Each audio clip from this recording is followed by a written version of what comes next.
I'd like to call to order our Parking Improvements Task Force meeting for May 13th, 2026, here at 3 p.m. Can we please have a roll call? Here. Carton, Crandall. Here. Wilson. Here. Viscitis. Here. Hot. Here. Mariner. Here. Muncy. Here. Haylander. Here. Very good. I'd like to go to number 3, agenda changes. Are there any agenda changes or any suggestions of agenda changes from our board here?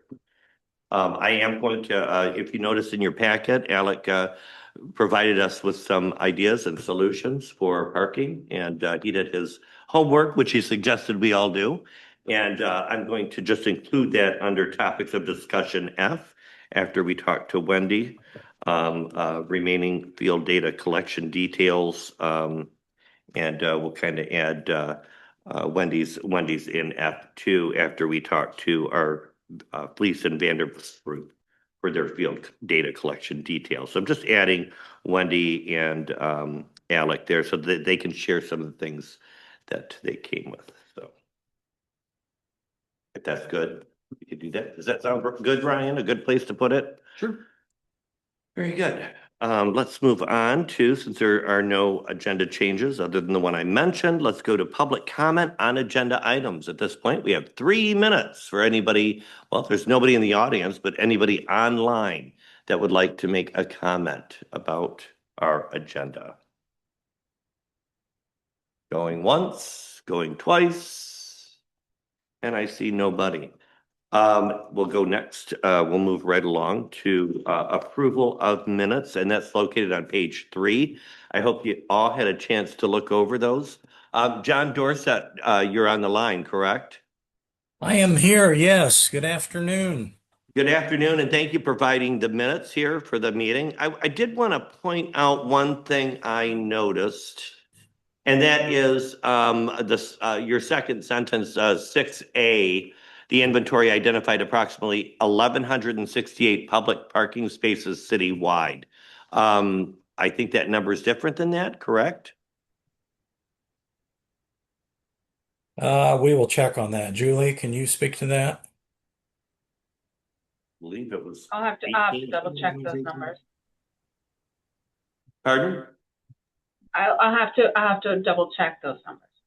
I thought when we went to our inventory of public parking spaces, I thought it was like around the 1868, including the city-owned properties, the 303 that the city owned. That's quite a difference, and I just wanted to point that out. Okay, noted. We'll check, and if there's a problem with the minutes, we'll get that corrected.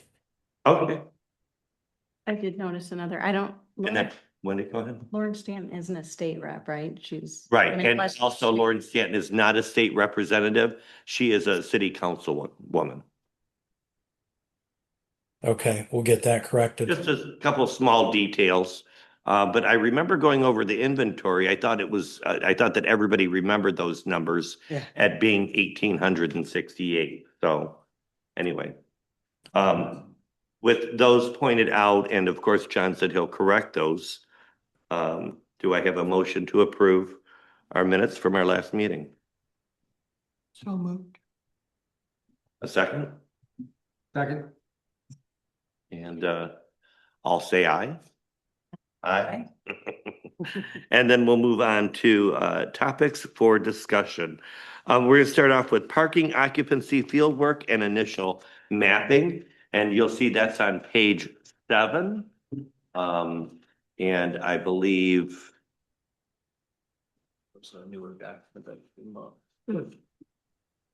John, would you like to walk us through this? Yes, Julie Kroll is going to lead us through a summary of that. She was involved in the field data collection. So Julie, I'll let you take it away here.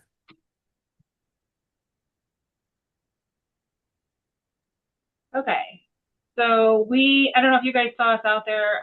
It was on May 2nd. It was a Saturday. We were out there all day. I don't know if anybody saw our team out there, but we were doing the data collection. We collected the data at 10 in the morning, 1, 3, 5, and 7. We did all the on-street and the off-street parking that is available to the public. Some of it shared public-private, but anything that was available for the public to use, we counted. The map just gives you the highest occupancy, and so it's kind of like a heat map. So red being the highest, green being the lowest. So you can see most of the parking occupancy is in the CBD zone in the yellow, and then less or so as we get into the purple, which is the hill, and then green, which is the north residential, and then the orange is the south residential. And then the subsequent pages of that have more of the detailed analysis of parking occupancy over time that we collected. So this is basically the graph over time. It shows the parking in the CBD for both on-street and off-street. So you can see the on-street supply is 761 and the off-street supply is 153. So the off-street supply in the CBD is pretty much met. Once you get to 5 o'clock, it's pretty full. And that you can see in the subsequent table in the occupancy summary. So you can see that the off-street is pretty full. I don't know if you guys can scroll down to the next page. There we go. So the occupancy of the off-street is at 92%. So there's very little available parking supply for off-street parking after 5 o'clock. The on-street, there's a little bit more available parking, but you probably have to search it, and an 86% occupancy. For somebody that's probably driving through, it appears probably full. So this is the off-peak period. So this is what we would consider just a status quo for a normal weekend in Saugatuck. I guess from the task force perspective, does that feel right? Yeah, I'm not surprised at all. Okay. It was nice weather too, so. Right. It was nice. It was a little chilly, but it was nice. So then basically the rest of the city, and you'll see the data, that there are pockets where there is some higher demand, and that's shown on the map. But for the most part, the parking available in the Hill area, there's plenty of parking available. So between the on-street and the off-street, there is parking available. I'm sure that'll change in July once we get to July. I'm sure, because if it's anything like what it was in May, that downtown area is completely full, and so then people will just migrate to the next available parking area. When we looked at the north residential zone, there isn't any off-street lots that are available to the public. So there's a lot of on-street parking. There was very little parking demand in the north residential area right now.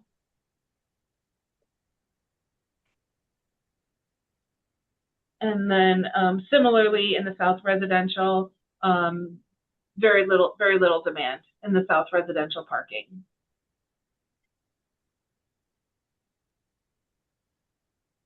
And then I broke out the accessible parking just so you can see. We don't have a ton of accessible parking spaces available, but we wanted to see how they're being currently utilized. So you can see, I mean, for utilization, they're about 50%, maybe a little more in the on-street areas, but they weren't completely full, but they were being utilized.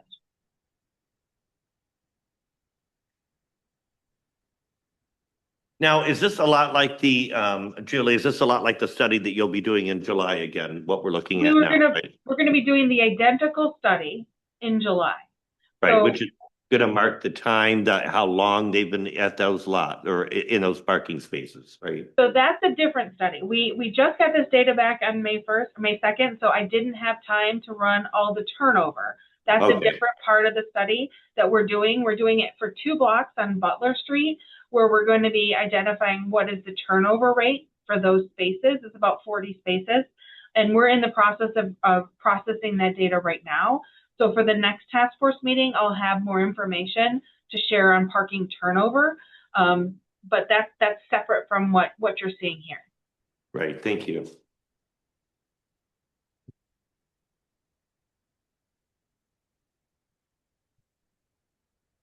Anybody have any questions about her work and our parking occupancy, what we have so far with field work and initial mapping? No, but I do have some turnover information real quick if you Oh, want. sure.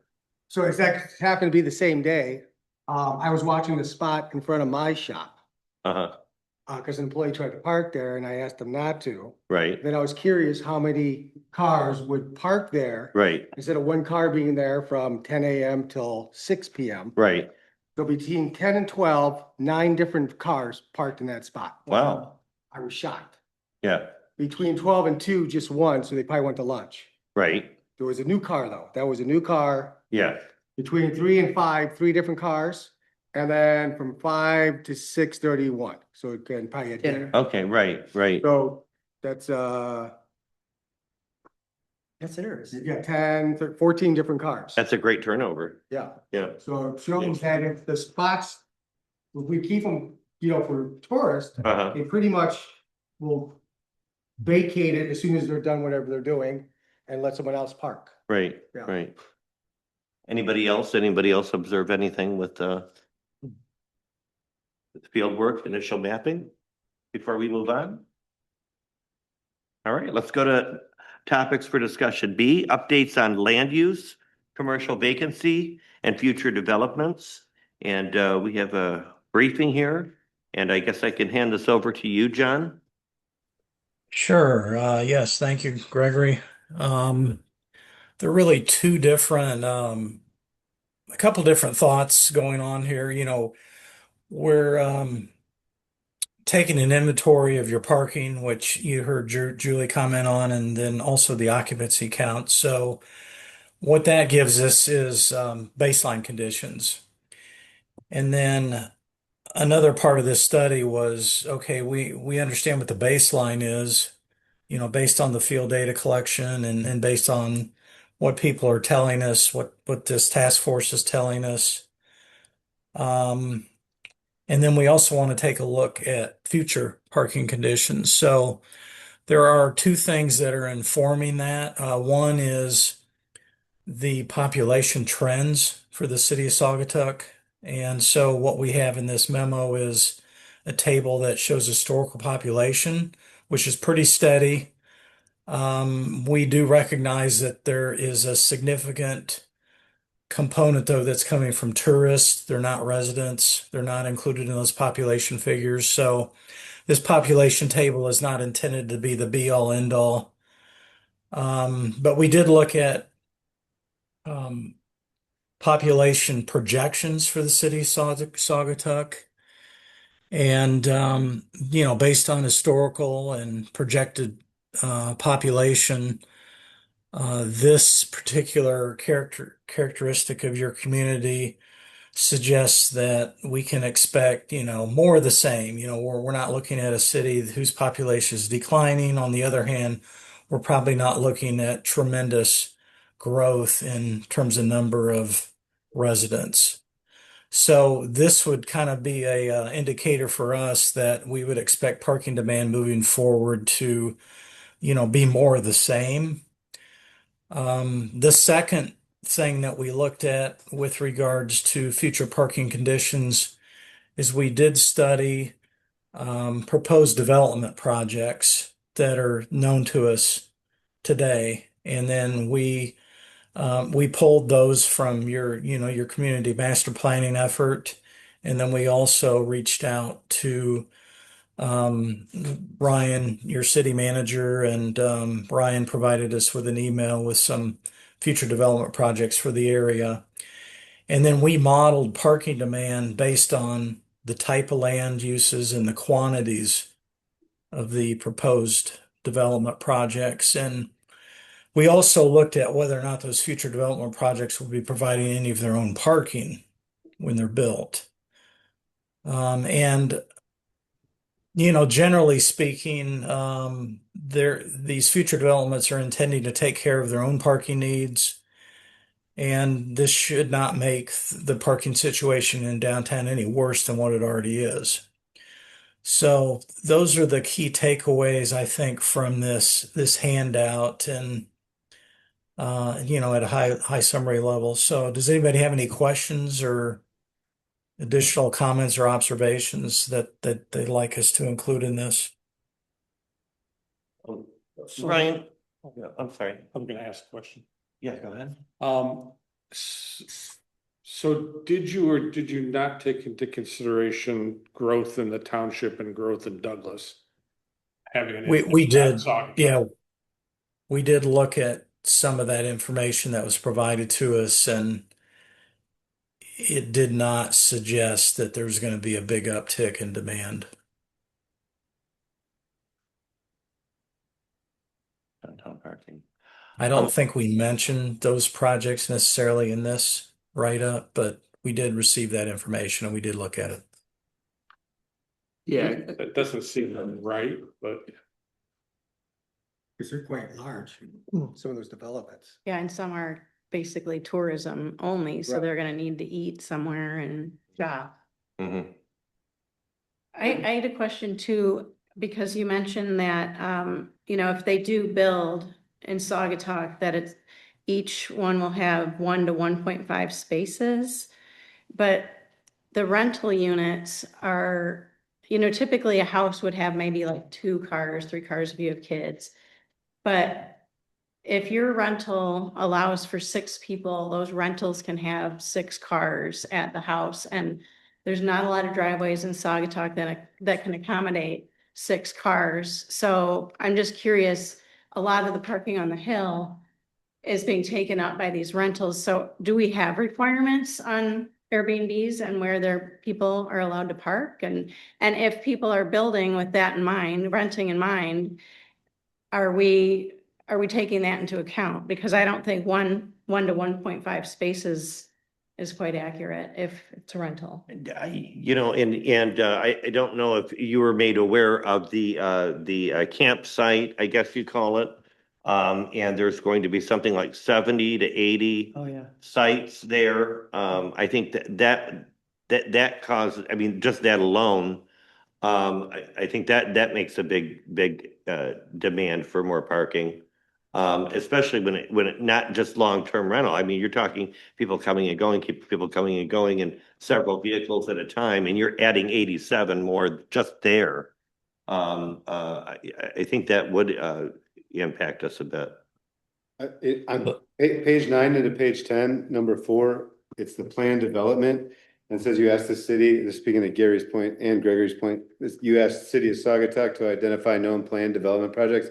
And those 2 relatively non-consequential, right? Right. 12 and 2, but I think it might be useful to ask the township and ask Douglas what they know to be planned development projects, and just to add that to the list. So, Yeah, like reaching out to Daniel DeFranco, city manager there, as well as the city manager in Douglas, and asking them about their developments. Mr. Chair, we did do that. So Oh, you did do that. yeah, I'm sorry. Grayson did talk with the township and Douglas, and we provided a list of, including the campground, so Walker has that. I mean. Okay, so I didn't see that here. That's why. Yep, I think and he indicated, I think they just kind of put like in the immediate city, kind of what we're anticipating. But I mean, John can speak to, why they're not seeing maybe or concerned about a huge, influx maybe from some of those projects. But we did, give them, like for Saugatuck, lodging, for example, 77 sites, Singapore Retreat, this is in the township, there's 32 residential units, and then the Enclave is in a conceptual phase, but it's, has 36 residential units. For Douglas, it's the West Shore PUD that has 41 residential condominium units. Over on Union, there's 4 residential units and 4 retail. The Center Collective has 63 residential units. A few others too, including a project on Wiley that's very early, but could be up to 132 workforce housing units. So they do have that information that they're taking into account. Thank you for clarifying. Yep. Yeah, thank you. I'm wondering. So I guess one of the questions that I have is, these future development projects, if they're outside of the central business district, my understanding is that they will be providing for their own parking outside of the CBD. Right. So is the concern that these Coming into people are town, going nearby shopping. and, pardon? Coming into town, going shopping, going out to eat, they will be driving from their campsite to here, for the most part. From their home. New Or home. from their home, from the residential places. Which will Okay. add to our tourism. Yeah, just the growth. Yeah. Are there any tourism numbers or tourism projections available? The CVB has a. The CVB could probably provide you with whatever you needed.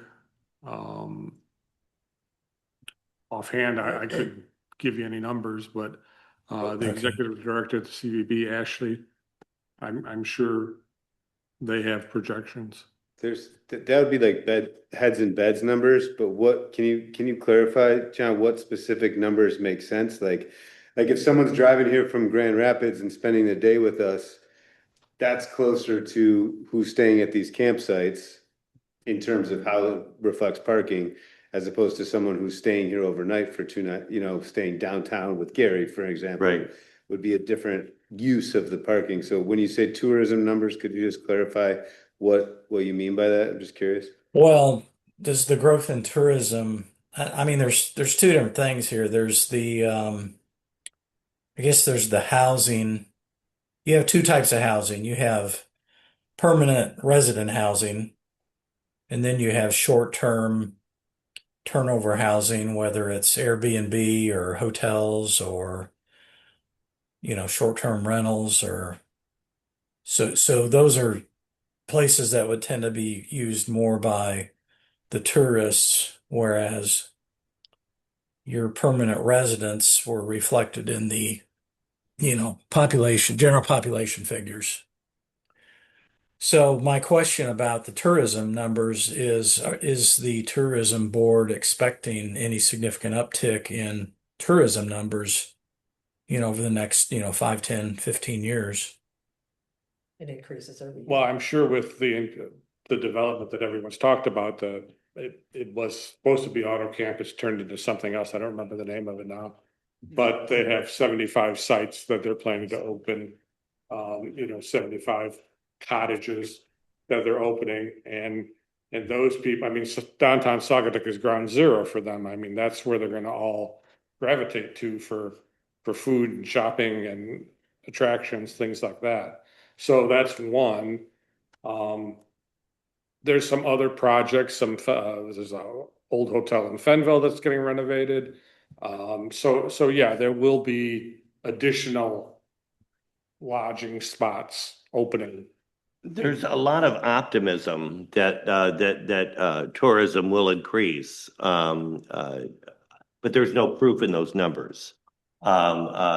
We've seen busier people in our shops and things like that the last few years. But I mean, as long as I've been here, I've seen an uptick, then it goes down, then an uptick, then it goes down. We've been on an uptick since I'd say about a year before COVID. It was when I noticed it, and we're on an uptick, and we're still on that uptick. So I think that's hard to gauge. We can find out from the CVB. If they would be willing to share the numbers that they've had the last 5, 10 years on their heads and beds, and if there's been a growth there. But as far as day trippers, a lot of us that have retail stores here, we say at least half of our visitors here that come into town are day trippers from places like from what we see. I mean, that's what our guess. But how do you gauge that? From places like Kalamazoo, even day trippers from as far as Chicago or Detroit that are just coming here for the day, or Grand Rapids. So, that we kind of saw it as half and half when we had our store. How do you see it, Mike, as far as day trippers versus? It's hard to say. Hard to judge, but it's all, especially peak season. I don't know, but it's close to half and half, I would guess. Right. But a lot of day trippers. So to actually get those actual numbers, I think would be very challenging. Yeah. The one thing I will say is, CVB assessment numbers, which is, have steadily gone up, and this past year, 2025, was a record year. I mean, we collected more in assessment. Now, there's lots of pieces to that. People raise their rates, et cetera, but. And your the assessment did a big numbers jump. Are on a climb up for sure. Right. I mean, I have Oval Beach top of mind, but are those numbers an interesting tell? Attendance, we know how many cars are Well- coming in. Is that an interesting tell year over year? That's what I'd like to know, right? I'm Well, looking for a number. I'm looking for a way to say, Right. is tourism growing? right, and a number of people, not the dollars coming in, because you guys you went from 3 to 5% not long ago. So yeah, I'd be more interested in just how many heads. I think anything that we can quantify, no offense, is gonna be more helpful than just having our historical population trend. Like, Right. we're dealing with a seasonal problem here, so Right. I don't know why we're focusing on permanent residents when Right, this isn't even tracking for most non-homestead people who live here, which has also been increasing.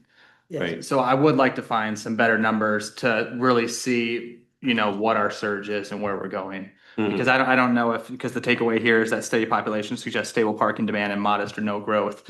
But I do think we're experiencing growth, but it just may not be captured by looking at our population, which is really our full-time population. Right, correct. I think even if we added 200 to our full-time population, that still wouldn't, you're right, it doesn't really make sense. Because that's not really where the problem's coming from.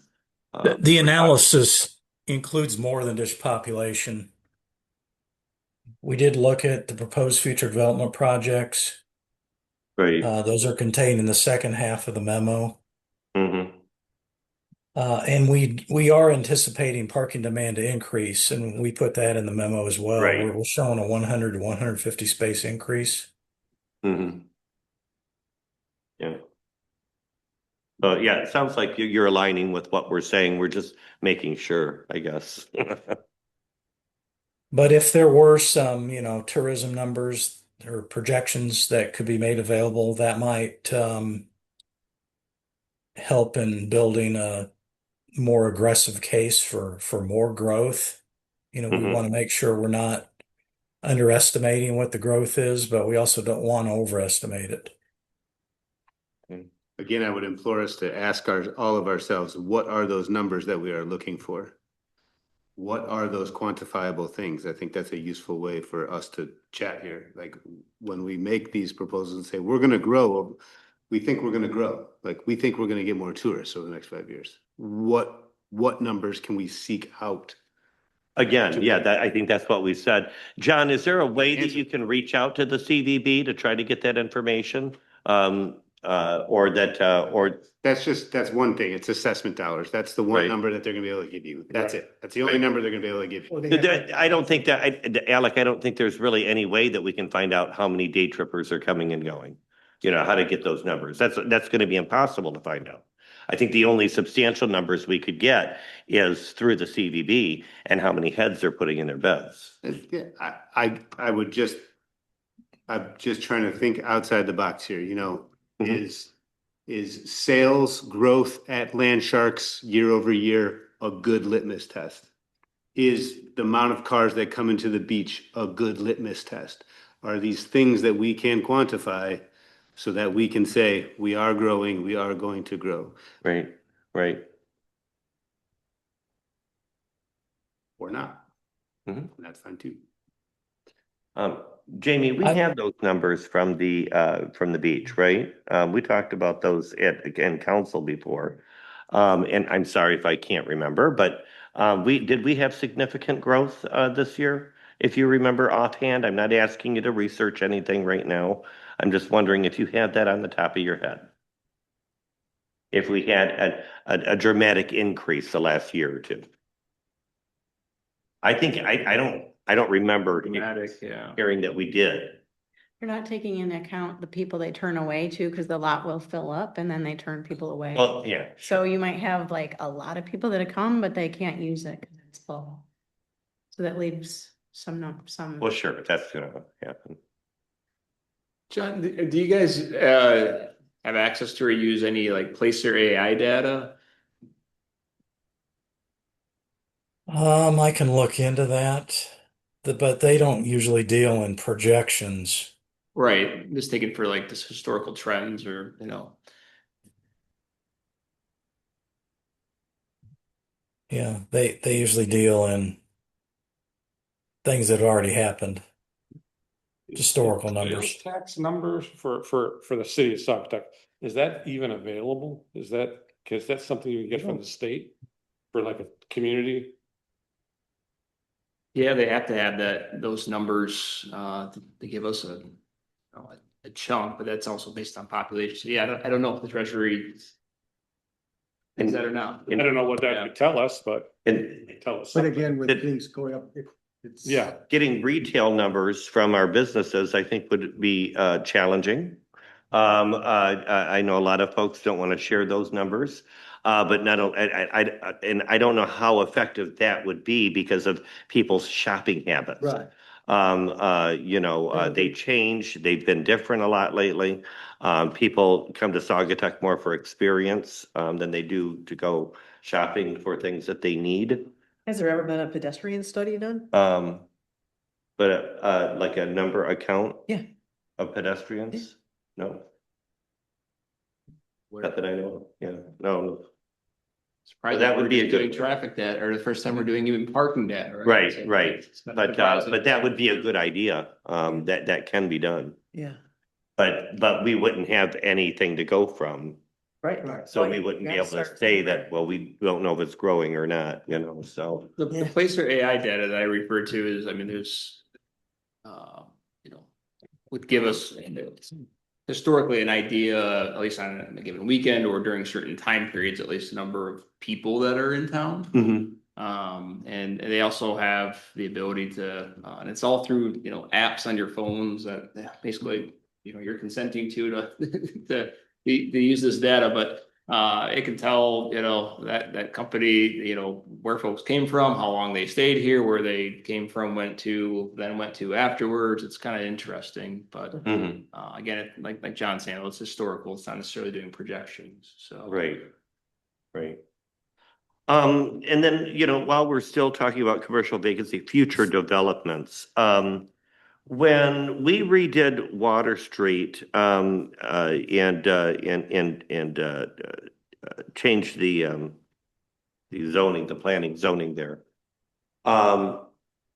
Is there a way that, is there something in there, and I can't remember, where I'm thinking Coral Gables, something, what if a new developer were to come there and create, either housing or even vacation housing? Is there something in planning now that where us council, or in the ordinance itself that says that they have to have so many parking places per unit or per dwelling? I know the developments we've had lately, and we've had discussions at council where we want to kind of make sure that there is parking when we have further developments, but there's no ordinance that says that, or no.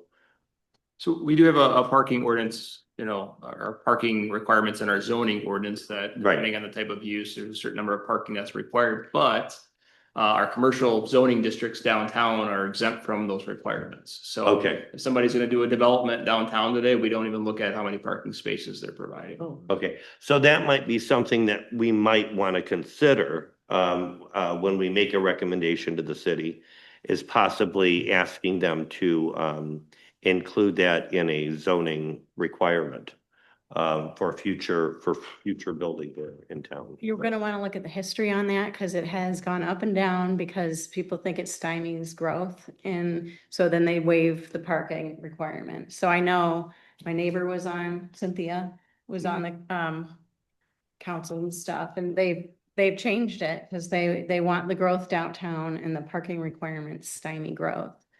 So I don't know, you would know more about this probably. Yeah, that gets us into some really interesting planning discussions about parking and how do you want to use your land and Right. whether or not you want to use it for parking or how much of it you want to use for parking. Right. Yep. I think we should do something like that for all of the bed and breakfasts and Airbnbs.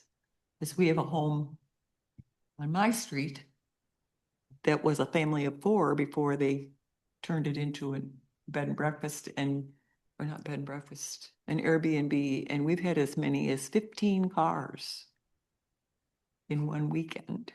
And they fill the whole driveway, and the fire department finally had to come and tell them how to park the cars so that the emergency vehicles could get in. Uh-huh. And that was over and over and over. I mean, and that's the only Airbnb in the whole neighborhood. Oh, that's good. So you've only got just that one. Only that, Yeah. but when 15 cars show up, and then they bring a bus in to pick everybody up to go to the party, it's a little bit overwhelming for the neighborhood is full of cars. Right. All just that house. And you say they're not parking legally, or they are parking legally? They were parking in front of the house, but they were filling up the driveway first until the fire department told them they couldn't fill the driveway.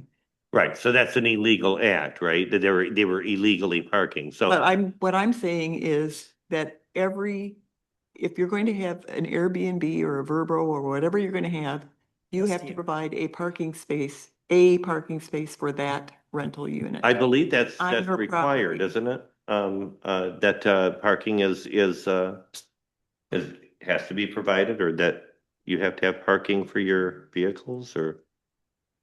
The exception of the commercial districts downtown, if you were to, build a dwelling, then yes, there are requirements. But there's not separate requirements if it's, obtains a short-term rental license to, add parking based on occupancy or anything like that. Yeah, those aren't gonna, there's a small house next to me that has an occupancy of 12, so it's. They park on the street, and I was gonna bring this up probably at the end, but what you're saying and what Wendy was talking about earlier with the 1 to 1.5 spaces per new developments, I think one thing just to put in our back pocket to consider is potentially seasonally, you don't allow on-street parking overnight. And maybe every residence on, like, let's say the Hill, for example, maybe you issue each, because some of our full-time, they don't have driveways, so they have to park on the street. So maybe you give them a permit.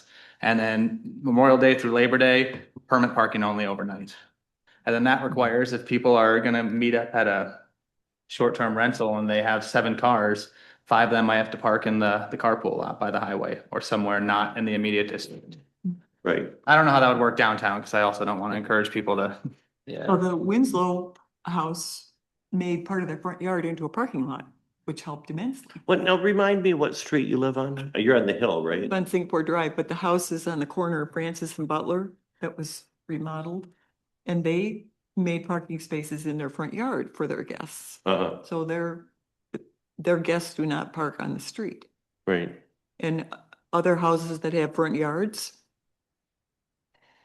if you're gonna, the same thing happened at the other end of Francis Street where the guy transferred the property from apartments to short-term rental. He already had some parking for specific units. So they could park on his property.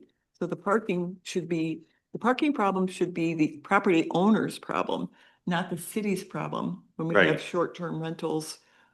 Because everybody in town who runs a business and lives in town wants to have turnover. Right. And these are not turnover parking. Yeah, I like the idea of no overnight parking in areas where you're speaking. So When like my I kids was come, just, they park on my yard. I was just up in Glen Arbor. We had a 2-night overnight rental. And the house said only 2 cars could be parked at that resident Yep, Right. anytime. yep. And my wife, it was in the instructions. So I don't know if that's a city thing and I know that Mill Pond Realty does that. Okay. They have parking in all of their rentals. They have about 70 rentals. And in their instructions, when people check in, they say this is where you park, and it's on their property. Right. It's in their They only allow property. so many vehicles. However, having people park on Our public city does parking, that too. Right. that's, Traverse City place where I stayed, there was a spot in her driveway in front of her car that I had to park.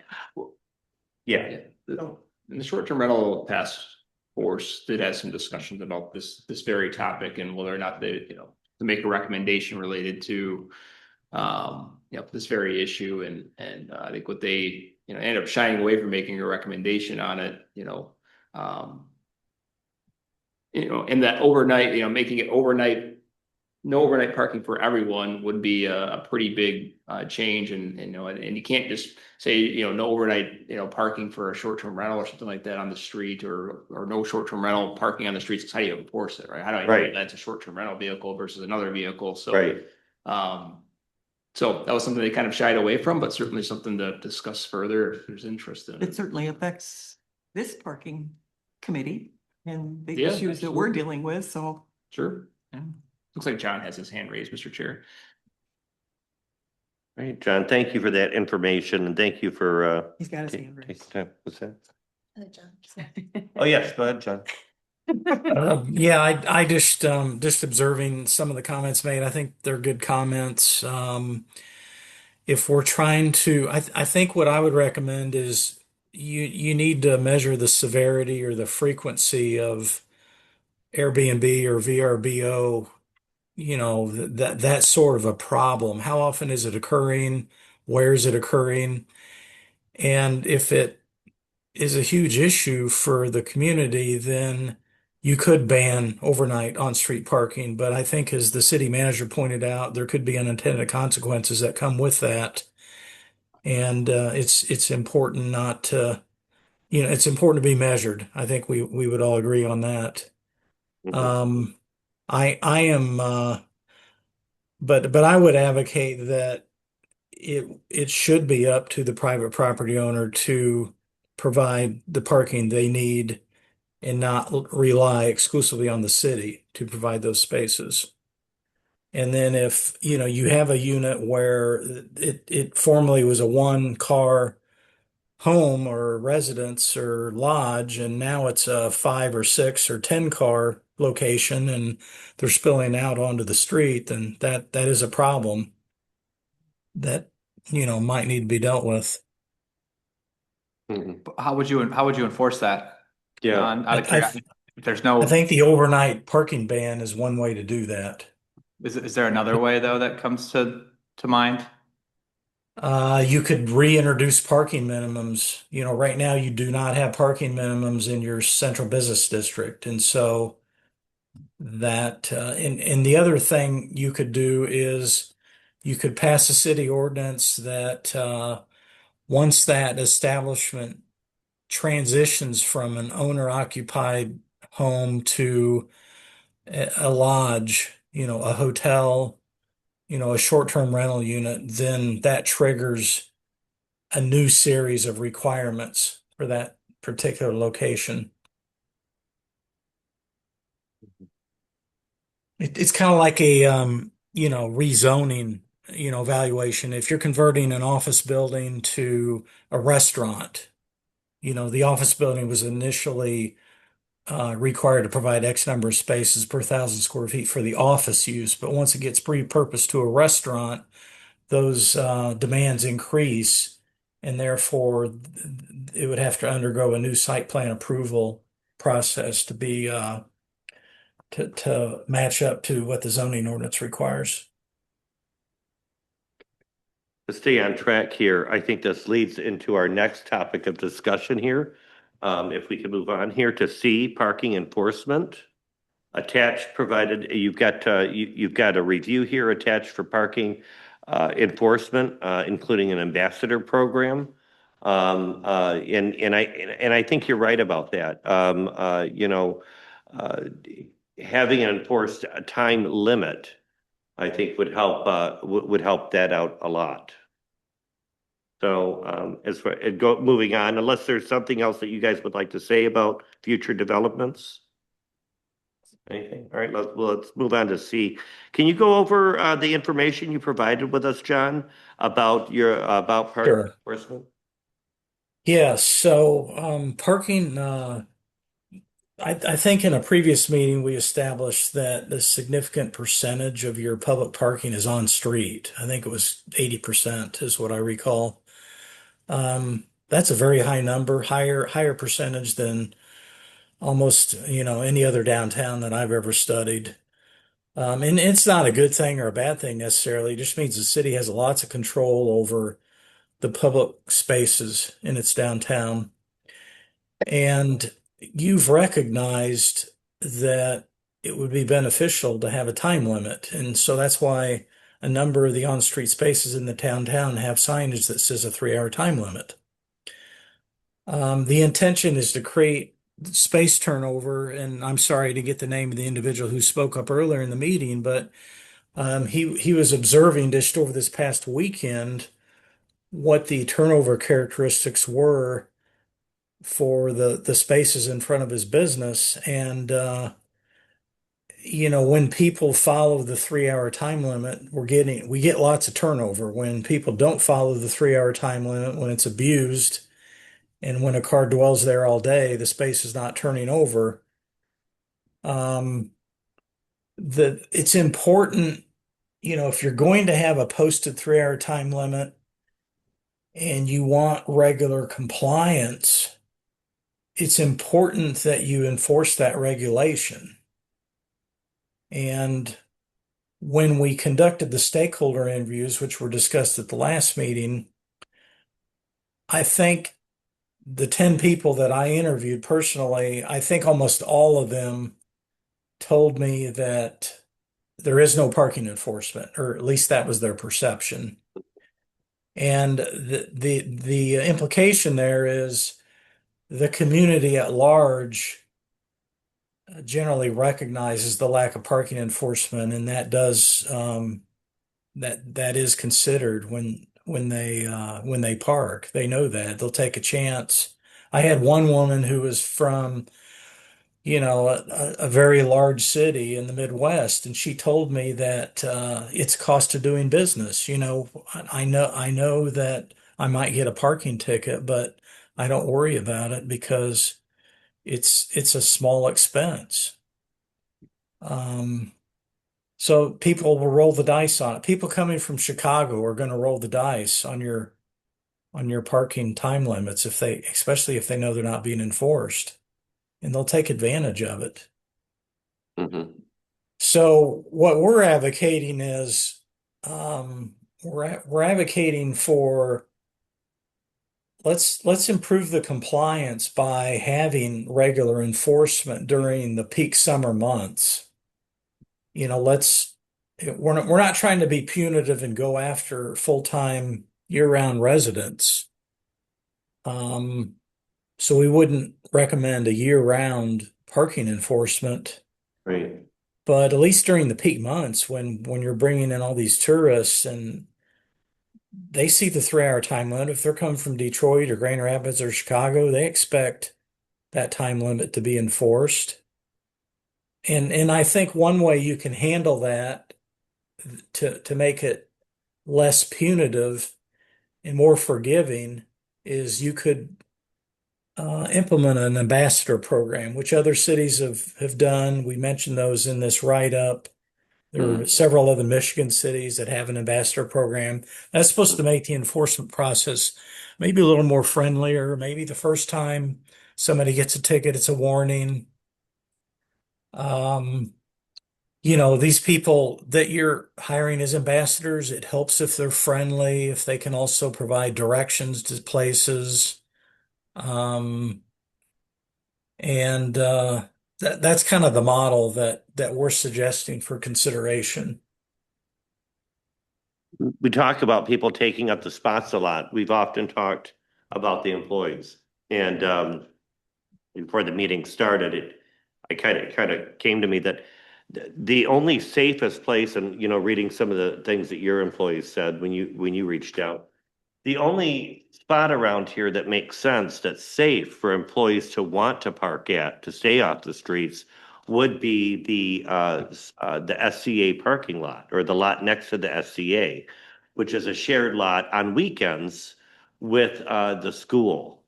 And I'm wondering if the city, can, do something, what they did before, if you remember, Gary, you were part of the task force about Years 20 years ago. ago, 15, 20 years ago. Was that their idea was to give employees a card or some kind of identifier, sticker identifier that they're an employee here, that they could park in that lot for free even on weekends when the school was charging. And then during the week, reserving that as an employee parking area. So I think that's something that we might want to look at and think about. Is we need an employee parking lot close. The high school's too far away, let's be honest. And the only thing that we do have that would be good parking for employees would be that lot. It's not that the high school's far away. I think it's the lighting from, The lighting, you yeah. know, it's this whole People thing. that are walking. And when I'm thinking about employees, I guess I'm thinking about what I've heard a lot from restaurant workers, where restaurants are closing at, 9, 10, 11 o'clock when 1 it's a.m. dark, too. 1 a.m. They want to be able to walk somewhere close by, to get to their car. The other thing that we had, and that was for the residents, but was nice, was we had a resident oval sticker. And when we paid our $20 or whatever it was, there was a little P with it in a circle. And that meant that if you had bought the oval sticker because you were a resident, then you could park for free in any of the lots that were Mhm. on the weekends being charged by the. Right. I remember that. And so Um, that was another. And then another thing is, what would we do about, what would we do about residents that live downtown, including me, that live on Butler Street, and folks that live on Butler Street. If we were to enforce a 3 hour, and have it enforced, have ambassadors or even have somebody that, an enforcer, that's out there writing citations, we'd have to have something for the residents that live downtown so that they can park downtown.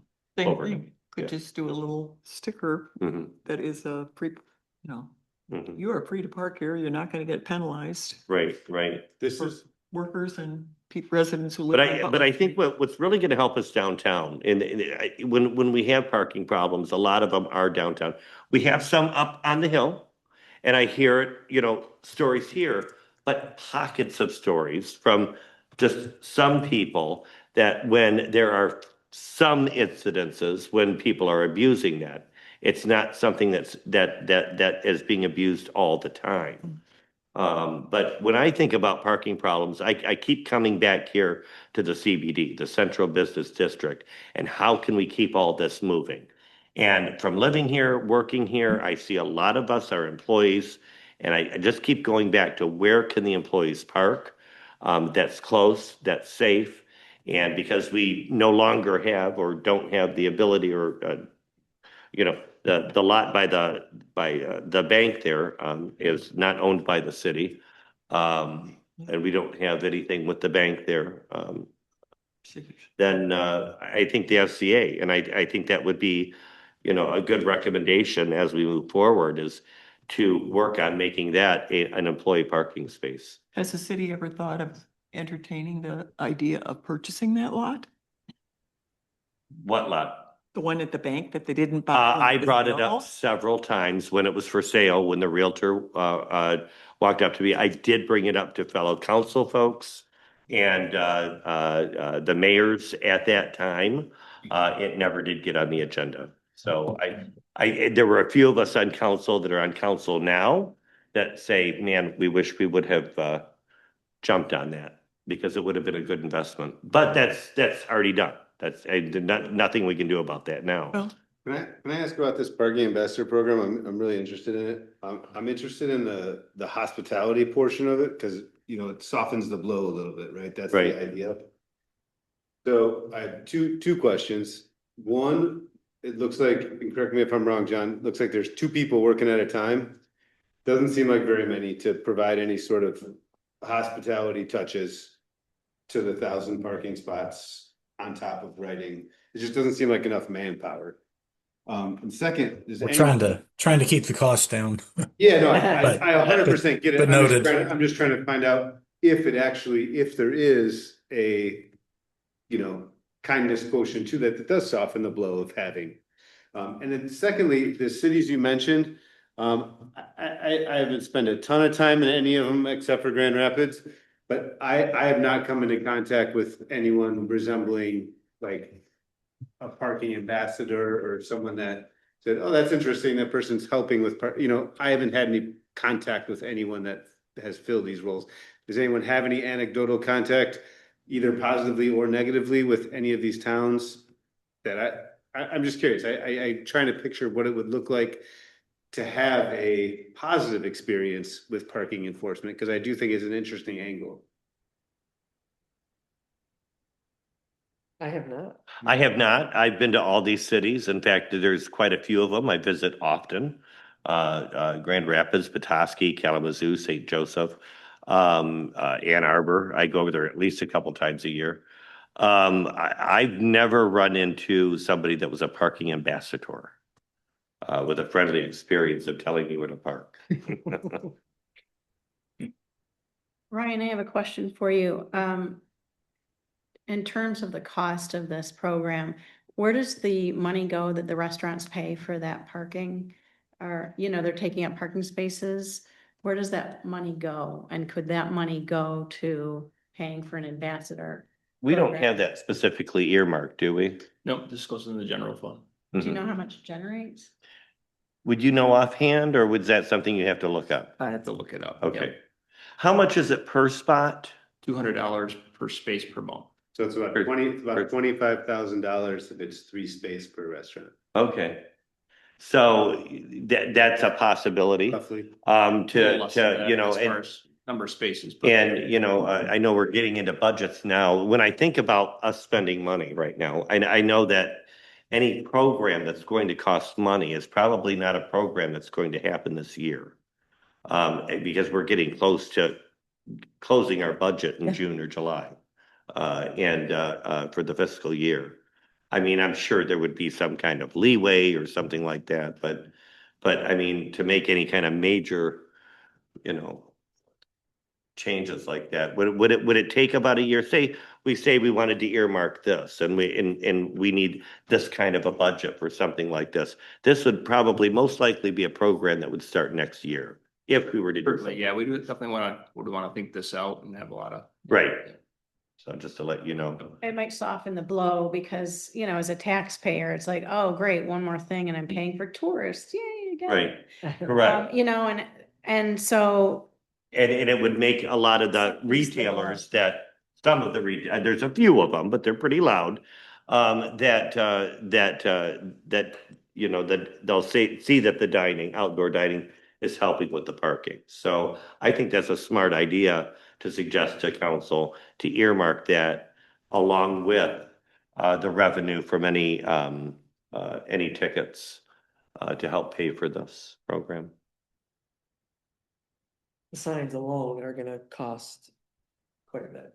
Hmm? Just the signs alone are gonna cost a bit. Yeah, Whether you put it, 3-hour parking, June through September. Right. No, but I'm just saying Right. signage is not cheap. well, we're already in that mode Yeah. of wayfinding, which is why this is coming at a great time. Yeah. So we will be budgeting for new signs and things like that. So I think that's a good thing. and I have, when I was doing the employee survey, a lot of the owners, it's mixed because some people really want enforcement and some people don't. Because some people think it's punitive and then it gives people a bad taste in their mouth. But then there's others who are like, hey, we need it enforced.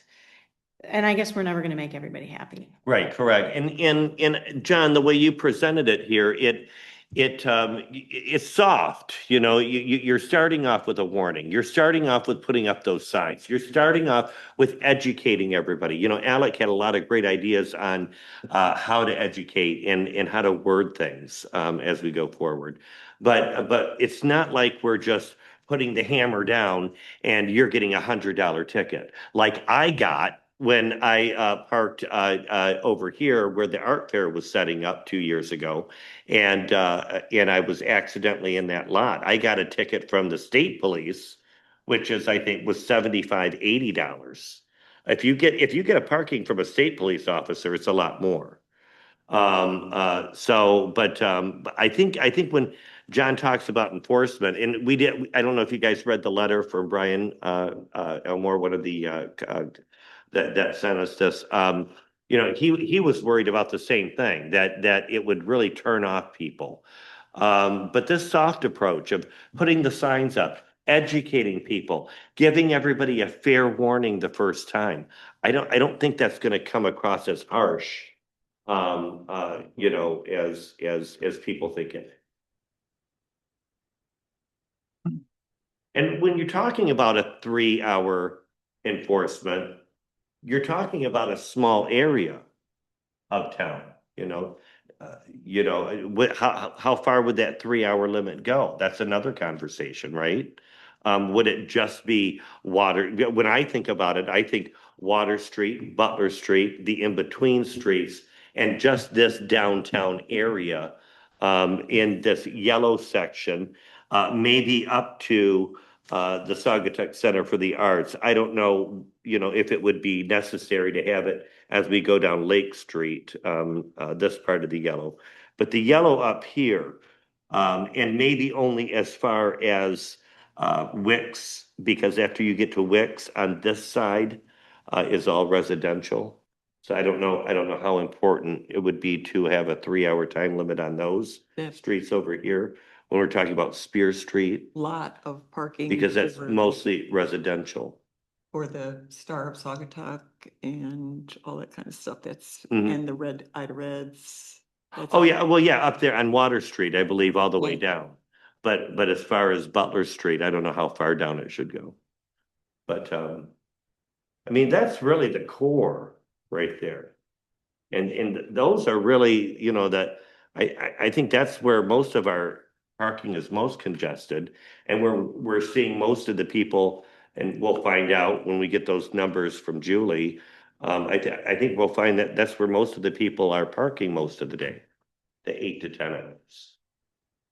That's what I noticed when I had my store here, so. Well, isn't that the same area that already has the 3-hour parking signs? And it already does. You already do, right. So, it's not like we're enforcing something that hasn't already been there. And so when it comes to education, we can say, hey, you know what? This has always been this way. And because we have such a parking problem, we've decided we need to start enforcing it, The signs are there. So. Yeah, Gregory, I'd like to add to that. I think that's an important point. If you do decide to do this and you're going to be making that transition, you need to set the tone and make sure that you're communicating to people that you're making this change with regards to enforcement. Because if you don't, then there's going to be frustration that, well, gosh, I've been coming here for 10 years and nobody ever paid attention to this 3-hour time limit. Now they're paying attention to it and they didn't tell me. Right, So- correct. But, if we take the time, go to every single businesses, I'm willing to spend, a day or two, because I think that's all it would take. I used to go to every business all the time, handing out flyers and things when I used to do events. I know the footwork and I know the time. I would be willing to make sure that everybody got educational information and reaching out to owners with all of that as well. I think that it can be implemented safely, without or carefully, thoughtfully, without any repercussions.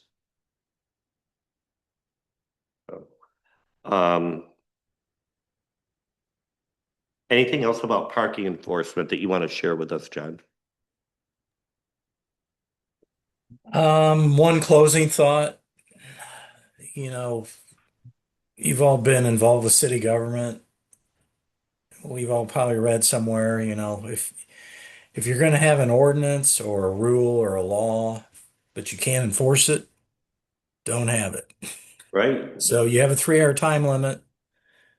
If you're going to have a 3 hour time limit, you should enforce it. If you're not going to enforce it, then don't have it.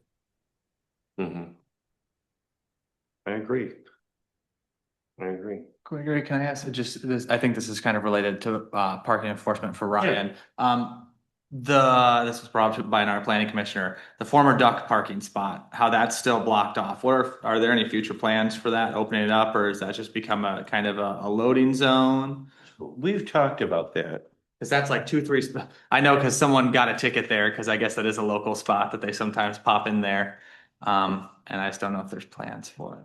So there's not a specific plan. It is no parking. I mean, it's marked in that way. Yes, historically it was used for the duck and.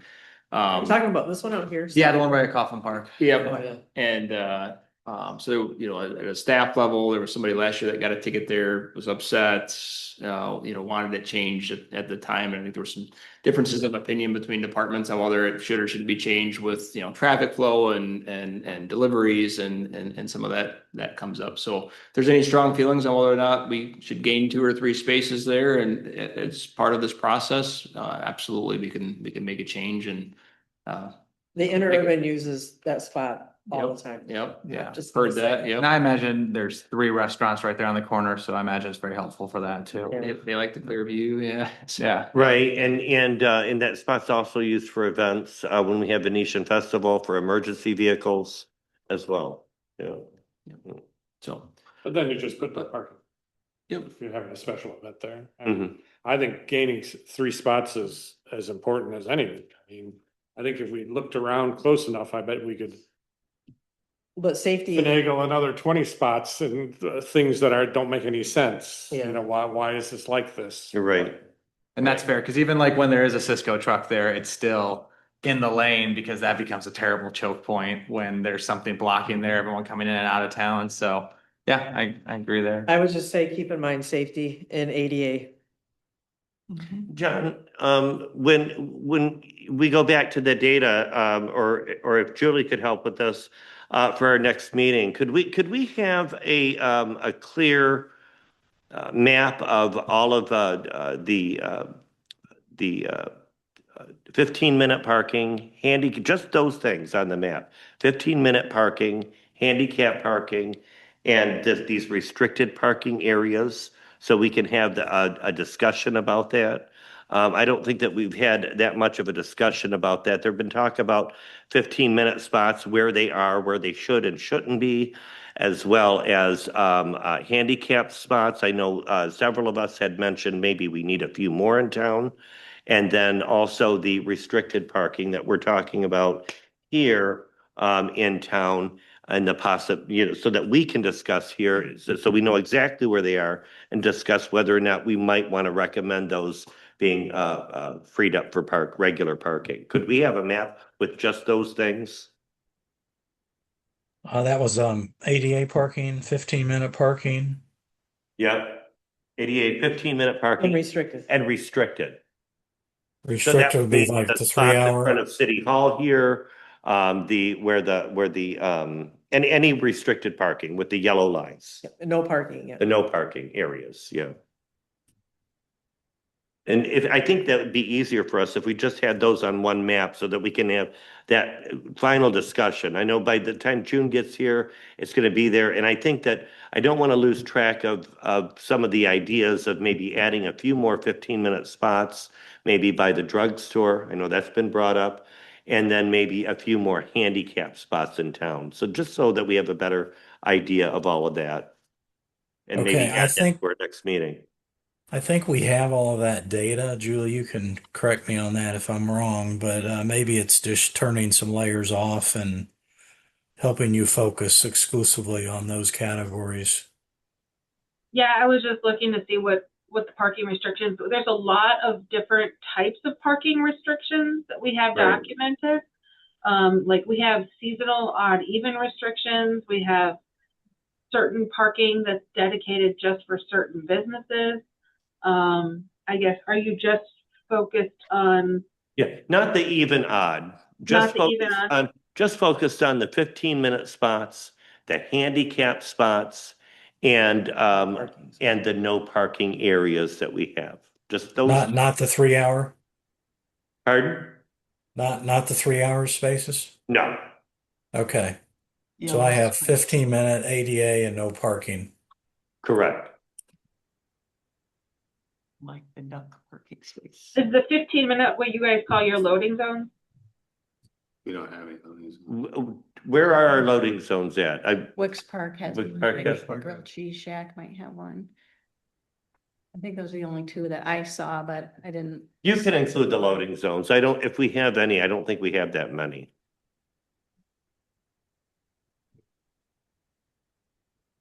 Okay, I there's a think lot I- of different restrictions. I've got like Right. school restrictions. I don't think we have any short 15-minute ones, do we? Yeah, we do have a We few. do? There are a few 15-minute, yes. But just because we talked about those and we haven't had any conversation about the idea of where to add any 15-minute, where to add any handicap, I think those need to be talked about.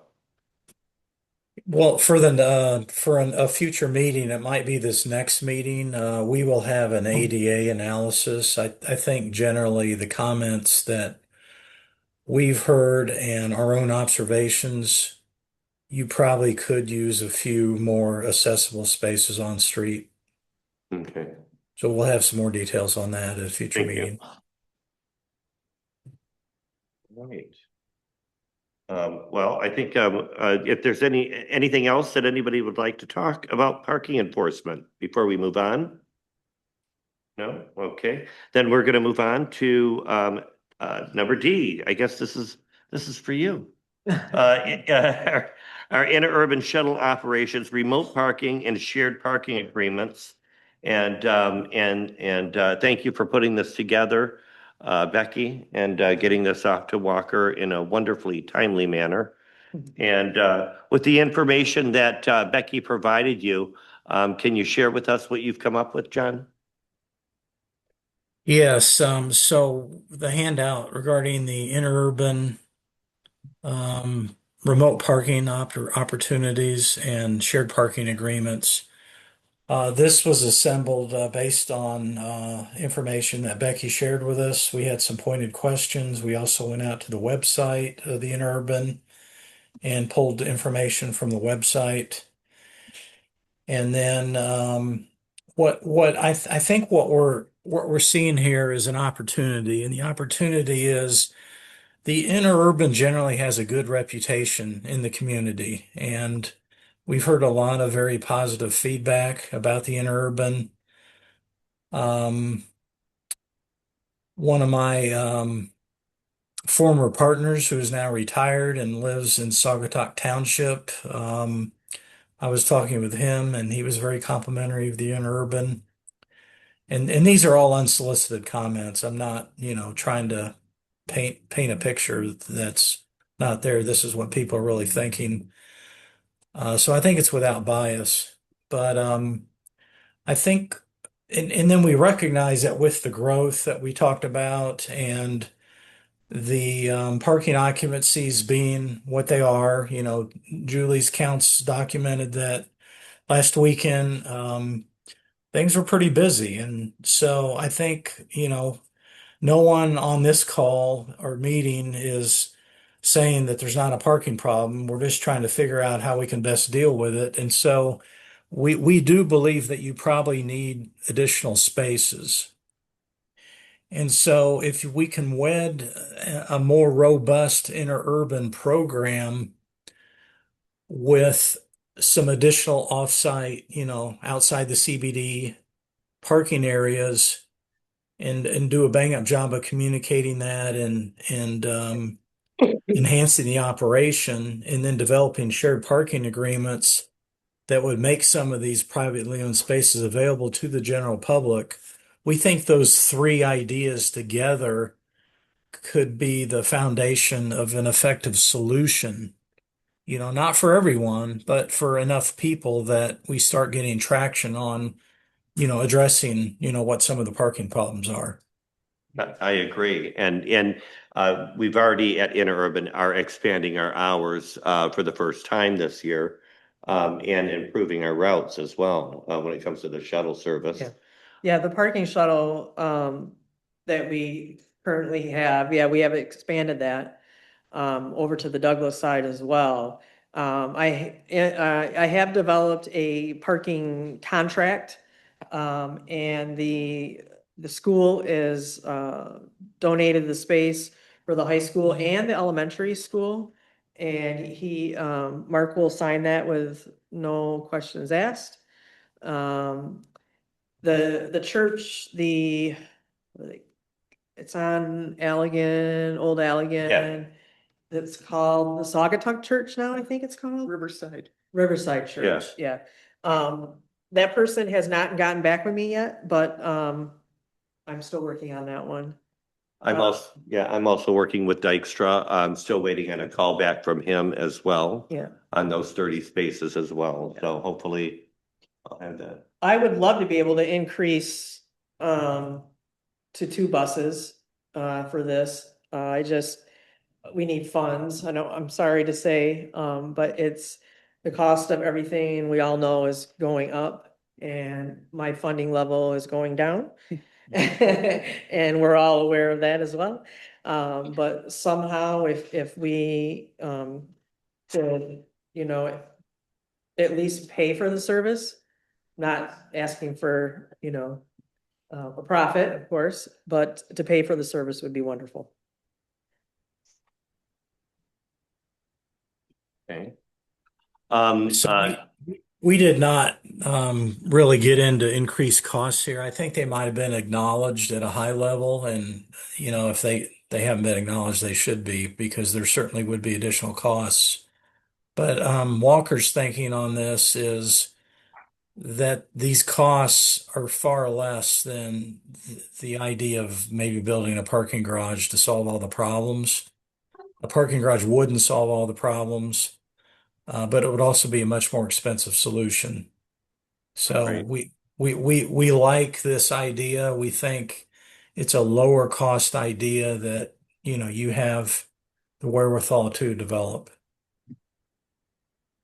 Yeah, I agree. I mean, we have the capacity, we have the vehicles. I just brought on 3 used vehicles last week. So our fleet, and I have 3 new ones coming from a grant, so our fleet will almost double in size.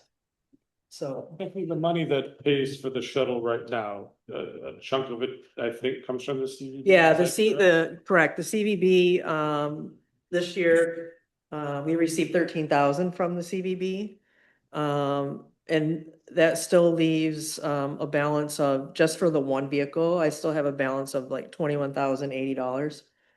That I would love to recoup somehow. And that's just for one vehicle. So. Right. And not to put the city on the hot seat, but the city doesn't put anything towards the shuttle, correct? No, we didn't. The city does not, Douglas does not currently, correct. And the interurban, I mean, Well, we. in all fairness, the city does. Our taxpayers do. We're paying a millage right now. Right. It's a 0.5 millage. Yeah. I know that we'll be asking for a little bit more. But outside of that, so they are getting some of the taxpayer money. Yeah. The city is paying some, yeah. $500,000. There's talks, I mean, and Alex, I saw you add the word trolley. A trolley, we've had a trolley in the past. The turning radius on a trolley is 0, basically, none. They're built on a bus frame, and the turning radius, it's just not a safe way to go. And it wouldn't be cost effective. They're so expensive to keep running, and the fuel on those is a lot. Which is why we ended up, and that was, if you remember, we sold that one. Yeah. Because repairs and upgrades, so it didn't seem feasible to keep it. We did have a trolley, it was cute, everybody loved it. Yeah. but it was expensive. Yeah, and there's, I mean, there are other options out there, you know, like if you've all been to Disney and you get the parking shuttle, right? And you have like the wagons hooked to each other, so to speak. But then you look at weather, you look at inclement weather, and I mean, there are options. But then again, you have to look at ADA and we have to be able to comply with that. Right. So, you know, propane vehicles are the way to go, I think, right now, especially with the cost of fuel. You know, my propane is fixed at $1.50 a gallon, Yeah. so. Yeah. Key West, you know, if you remember, Lauren shared, Key West and the different, they were almost like the large golf carts, you know, that go around. And they've got several private companies that, you know, that do that. So I don't know, you know, what kind of companies we have here in West Michigan, you know, that could be hired to do something, some kind of service like that out here. Not too sure. Yes. I really like this proposal because it's something that we could put into use pretty quickly. Right. And it is mostly cost effective. And I have to tell you, when it's a really hot and yucky day, getting on a little air conditioned bus just to drive up to the high school is pretty nice. Yes. So, You know, and we can change it up as far as like hop on, hop off. yeah, I mean, we can, you know, it's a place, this is a good place to start. we are flexible. I think this is a good place to start. Mhm. And it's, I think we should, at this point, think about how to start and then look down the road at other vehicles or whatever, but this plan is very workable and very Probably immediate. not gonna find it anywhere cheaper, I can tell you that. No, no, we're not.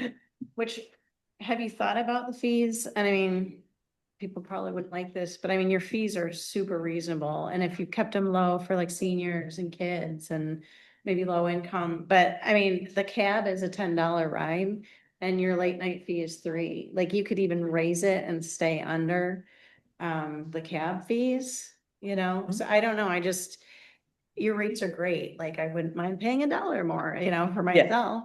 'Cause- Yeah. It may have to change.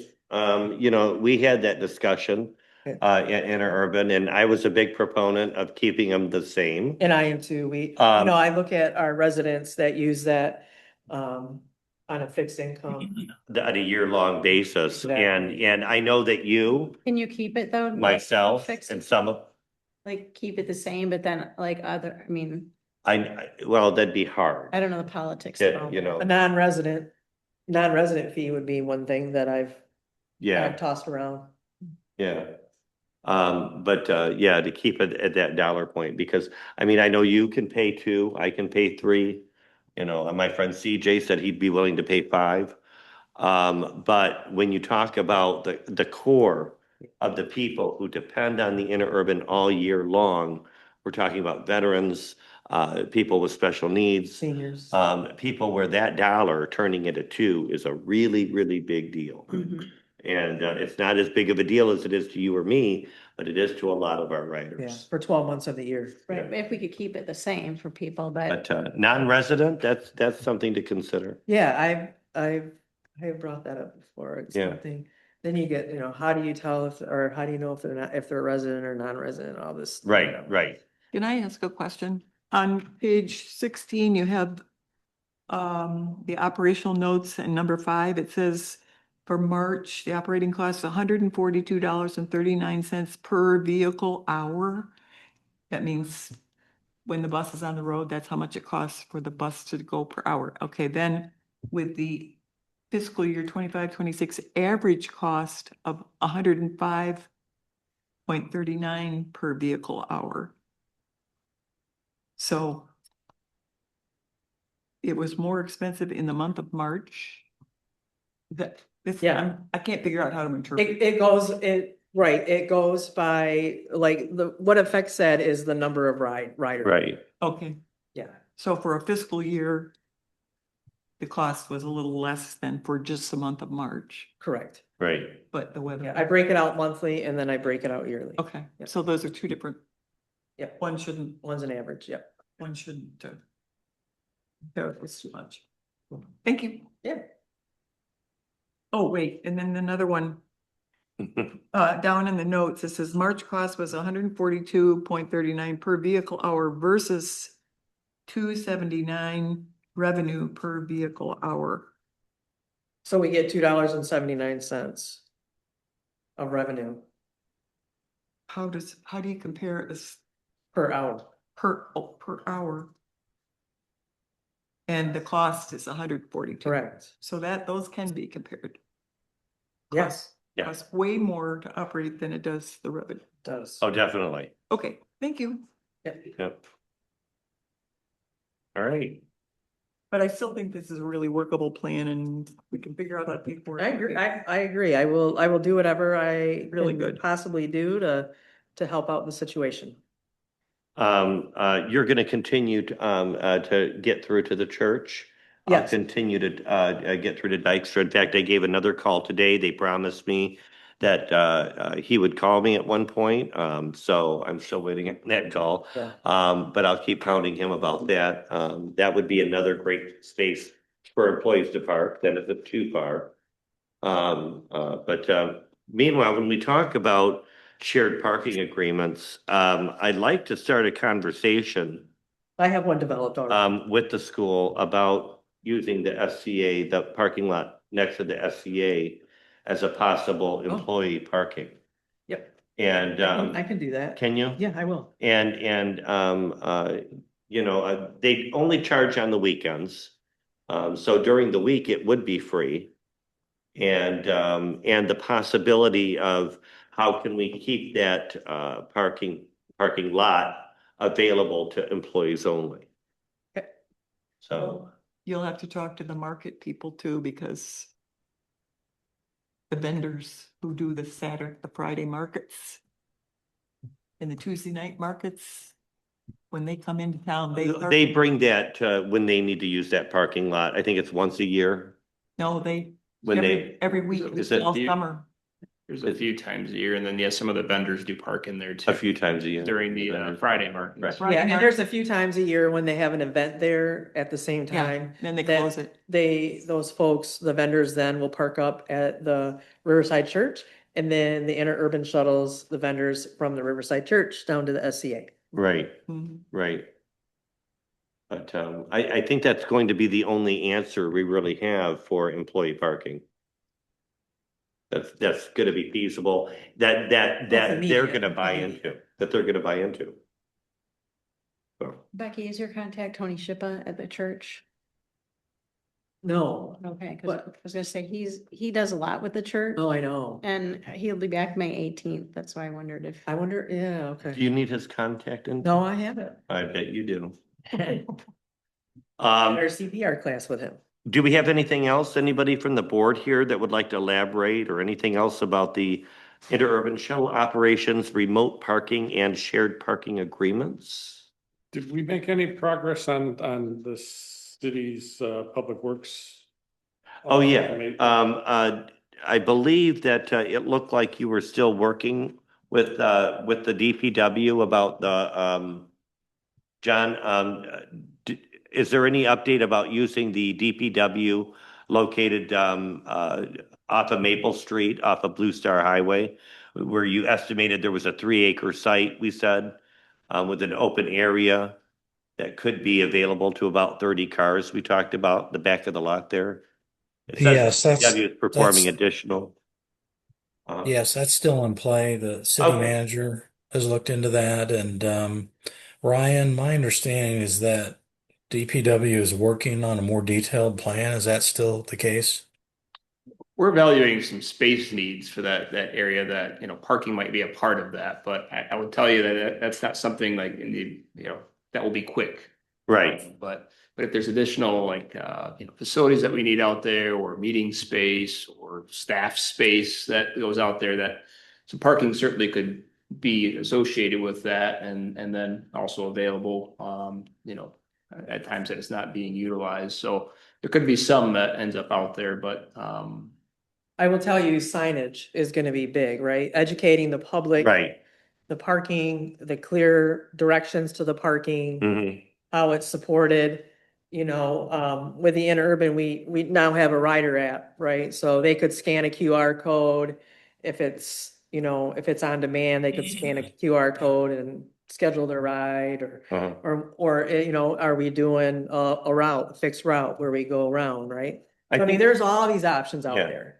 I think signage is definitely going to be one of the recommendations when we come out of this in September. Yeah. When we go to that, John, is this part of the process that Walker will do? I saw some sign suggestions when we brought that up at a past meeting. But will you go through town and say, hey, this is a good place for a sign? This is how we think your signage should look for this area. Is that something that we can expect from you guys by the end of this? Well, we gave you a signage document I that saw that, yeah. had some recommendations. So I think we would kind of give you a general look and feel for what the signage wants to be. And I think we mentioned Douglas doing a good job with some of their monument signage at the entrance to their downtown. Bobby Mordenti gave a presentation on that, you'll recall, a couple meetings ago. Right. So I think the information in that report is the level of detail that we're intending to provide. If you're looking for an actual detailed signage plan where we're looking at sign messaging and sign locations for the entire downtown, I'm not Right. sure that that would be included. Okay, so I guess what I'm looking for is a little bit something more comprehensive when we do come to council and say, hey, we have these signage recommendations. This is where we think they should be. This is what we think they should look like. Okay. Yeah, I agree. You do need that. So Right, when we get there in September, I know what we talked about before, but the council to say, okay, this is the map, this is where we think that we should be, this is, how they should look. I guess that's also getting into our wayfinding, as we're talking about that. Yeah, and I think what I'm hearing John say is kind of like outside of the scope of what they had necessarily, gave us a proposal for.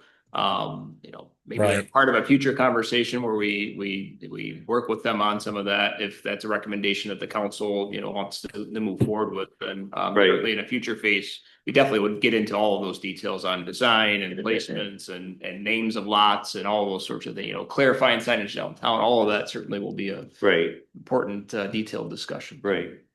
Okay. And there's also a shared parking signage provision that I think will be a key component if you are going to follow up on some of these shared parking agreements and recommendations. We have some specific examples of how shared parking lots could be signed so that the general public knows they can park there. Right, right. Okay. Anything else, you guys, that you want to discuss on shuttle operation, remote parking, shared parking agreements, so that we can move on? I will get those parking agreements signed by the superintendent. And I will also talk with him about the employee parking at the city lot. Great. And If, if there's anything else you need from me, from the interurban, please let me know. okay, I just want to reiterate something I said before, but if we do the employee parking, if that's a road we want to go down, I think it needs to be, in my opinion, needs to be paired with enforcement. Because Oh, I still do not think that anyone will park there on their goodwill. okay, I don't care how close it is. I don't Okay. think they will.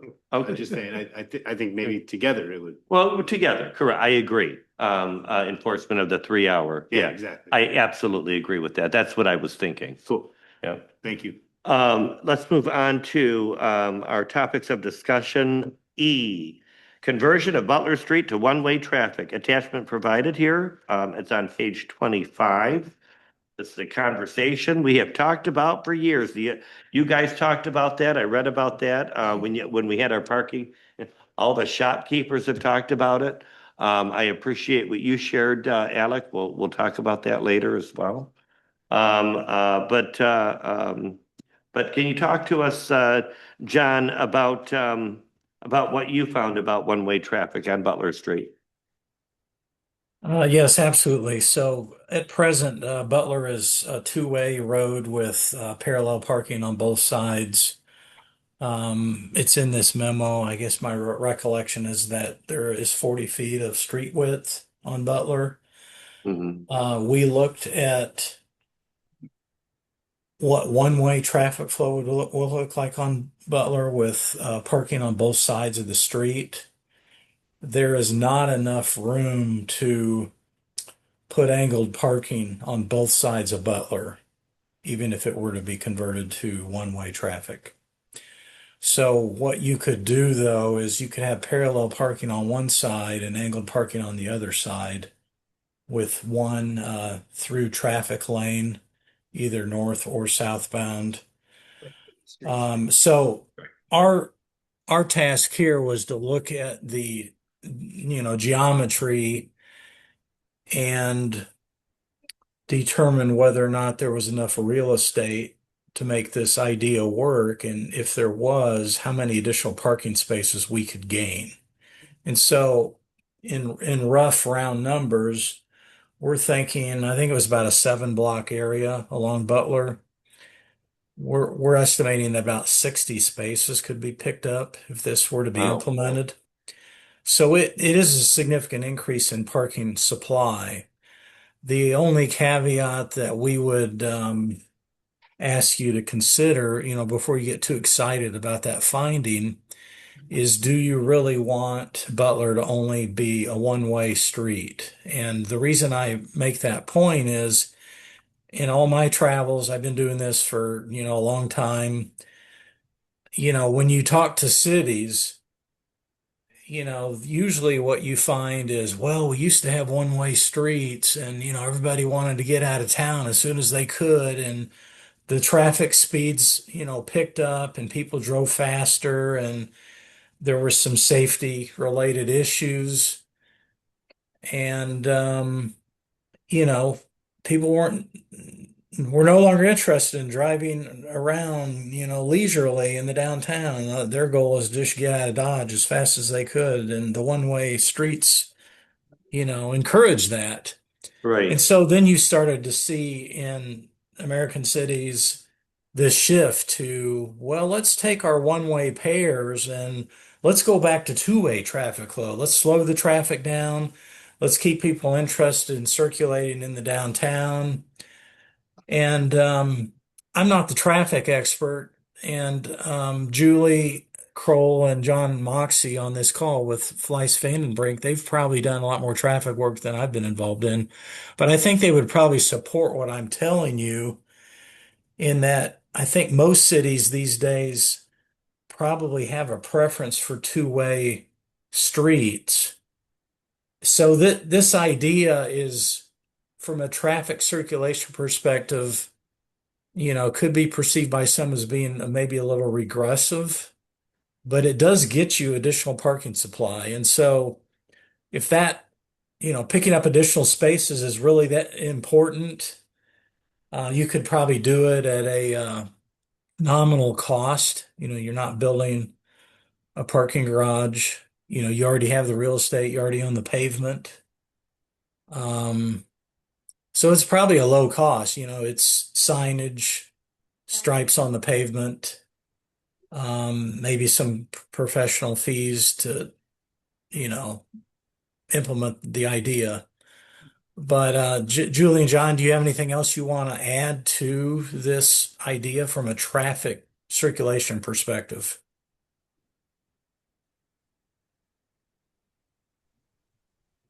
Just knowing what that area looks like during a busy downtown, I think it might make it even worse on a busy summer weekend. On a personal level, I'm never a huge fan of one-way streets, especially if you've just got one of them. I prefer to see them in pairs if you've got them. It just makes navigating that much harder, especially if you're from out of town. But I was shocked to hear 60 spaces. That's big. I wouldn't have thought it was that much of a difference. One thing I wanted to mention, and I've observed on Butler and Water Street, is that we have a lot of restaurants in a very small area. And we're just talking about 3-4 blocks on Butler, you know, the few blocks, maybe up to 5 or whatever on Water Street. And with restaurants and bars come beer trucks and food trucks. And, you know, to think, where would we queue them? All of these trucks that come in and out. I can't think of a place close by that they can drop off their kegs of beer. In the middle of the road where they do now. Right, is what they're doing now. If those were one-way streets, imagine what that would be like. That's true. You know, you wouldn't be able to get through, and you know, and it's not, you know, you might have a truck stop for 10 minutes, unload, get everything off, and get back and get on. But how many of those trucks, how many of those restaurants, how many times a day is that going to happen? I think that would cause a lot of problems. Whereas you can get behind that truck, wait till it's safe to pass, and keep traffic going. So I think that would really deter, or I mean, would really hamper the flow of traffic. Well, can we talk through that real quick? Because I feel like Phil's, you have Mason Street, Pumpernickel's, we have Mason Street, Wally's, you have Hoffman Street. I'm trying to think of why it would be necessary for a truck to stop on Butler, I guess. Are there any you have in mind where that could be a big issue? Why at Butler? Sandbar. Yeah. And not sense just, right but there. it's not just beer trucks. Yeah. We also have, you know, at times vendor trucks for stores, FedEx, UPS. Yeah. All of those as well. So you just figure every time they stop, you know, yeah, Hoffman, yeah, those are ideal. A lot of the restaurants do use those side streets. But again, you know, FedEx, UPS, and all the other delivery trucks that we come down. There's more than you think. Yeah. Exactly, Yeah. and they, a lot of them, for whatever reason, do park on Butler. I'm not Right. saying they should or shouldn't, Yeah. but they Right. do. But I guess, and I don't know if it It's was. like Brandis has like a framing truck that comes every week. He Right. parks right on Butler in front of his shop, to unload frames. Yeah. Again, not saying it's right or wrong. Exactly, but it goes back to signage, and we would probably, if you were gonna do it one way, you would, Yeah. you know, eliminate delivery trucks stopping on Butler We Street. have to. Yeah, which is why I'm saying. Yeah, you I don't would know if have it's a good to, or and, not. I think that would cause a problem with our businesses. Yeah, Even one that could get us maybe 60 spaces. I don't think there's, to me, this is the best idea I've heard out of this. This is like number one for me, if we could achieve this and do Butler one way, water the other way. Yeah. You've got 2 blocks on Water, the one in front of Shepherd Shore and then one in front of Coral Gables, that you could probably gain another 10 spots each, so that's another 20 spots. So in essence, we could gain another 80 spots. I think this is like the best thing, the easiest thing, one of the cheapest things that we could achieve that would make a big difference. Now, sure, you've been here a long time. You don't want to do this, but you know what? Every rose has its thorns. We live in a town of 800 people that has 20 some restaurants within walking distance to go to. The reason we have that is because we're a tourist town. We need parking. This is one way to achieve a big increase, The backing up issue is not insignificant with elderly people. And if you're parking in angled parking, you're backing out into the street. You And if you're a small vehicle with a large vehicle, you can't see until you get all the way out in the street. No, but You you got the side streets. You can also switch it. It's in John's report, but you see, you can back into the diagonal spots. So imagine, no, listen, if you imagine the street going this way and you angle them like this, so you go like this and you back in. And then when you leave, you're going out this way, Yeah. so you back into the spot. It's just the way you design the street. There are places that enforce that. Everybody backs. It's not even, you don't even have to enforce it, it's just the way the street goes. So- Downtown Holland, all you have to do is go to 8th Street in Holland and you see how perfect it works. and speaking of that. But that's a lot wider there down, their storefront to storefront and their streetscape is wider than ours. Granted, but it's still feasible to do parallel on one, angle on the other. I mean, again, it's gonna take a lot to. Once again, it's up to city council to decide what they want to do, right? We're just making recommendations, but to me, this is one of the best things that's come across. I like the idea as well. You know, I've talked about it a lot over the years. But it is interesting to hear what John says, and there is something to be said, and that's why I brought up about the vendor trucks. I'm not saying no. I'm just saying that, you know, we need to find a solution for that as well. John, can you tell us a little bit more why, just a second. John, could you tell us a little bit more why cities or why you're not a fan of one-way roads?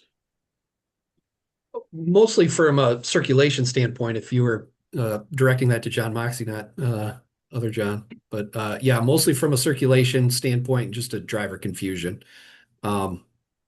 Okay. That's it. And you know, you kind of fix the pair idea if you go the opposite direction with water. I don't know if you're going to gain well, and you kind of already figured that out. You're not going to gain a ton of spots on Water Street because it's already diagonal in a lot of spots. Right. But yeah, that kind of fixes the circulation problem because you're kind of following that circle, however you choose to make it, whatever cross streets you're using. Yeah, the biggest impact would be to those businesses that are in the middle of the block that now they've got to get their deliveries, you know, half a block away. Yeah. Okay, yeah, sure. Kathy, go ahead. Another issue is when you drive down Butler Street, regardless of which direction you're going in the summertime, we always have people walking out between parked cars, always. Right. You have to be so careful because it is dangerous, and people crossing at the crosswalks. If you hesitate a little bit, they're out there in the middle of the street. The pedestrian traffic is creates dangerous situations for drivers. I don't let my young drivers come down here and drive in the summertime because it's too dangerous. I'm afraid they're going to hit a passenger. And I myself have to be very careful. So backing up into a parking place or pulling out from a parking place, you got people walking out between cars. You got people strolling through the crosswalks on all four sides of an But I think it's intersection. that way no matter how people are parking. Yeah, It is. But not a net benefit that now you don't have to look both ways for cars coming, which I think is more dangerous. it's safer.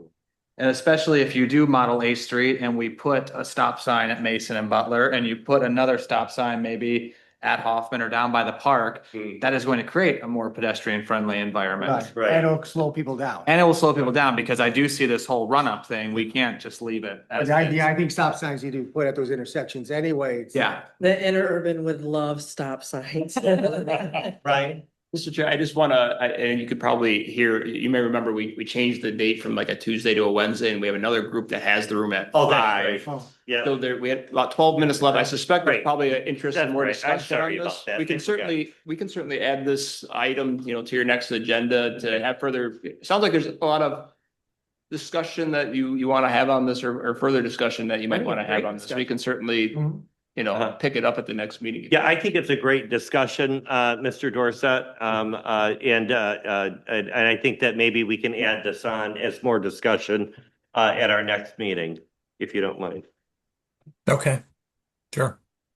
Okay, let's move on to discussion of remaining field data collection details. The peak season field detail, that we'll be doing that on July 13th. That's after July 4th, before Venetian Festival.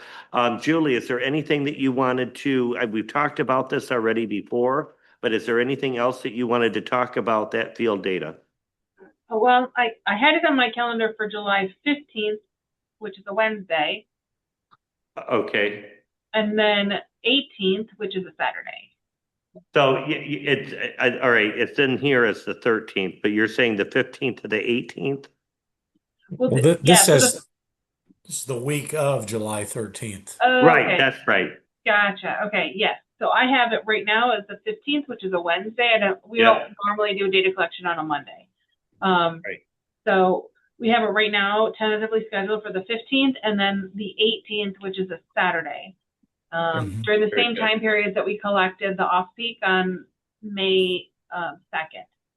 All right. We look forward to the your data from the how long have cars have been out there from your last one, your turnaround, and then we look forward to that as well at our next meeting.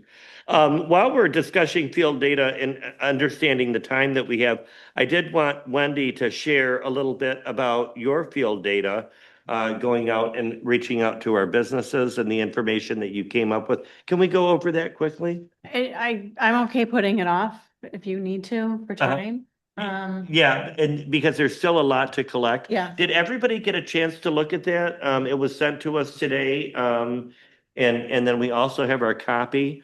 So I think that maybe we can add Wendy to the agenda with the employee count that she's working on, John, so we can give her a specific to talk about that. Okay. Yep. Will do.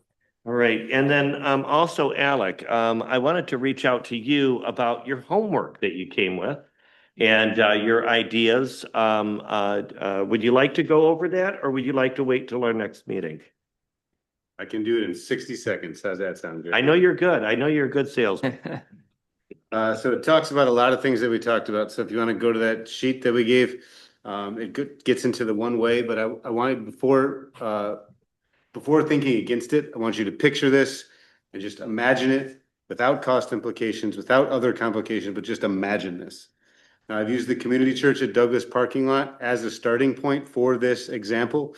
It's about 180 parking spots is what I gather from Google Earth, but give or take.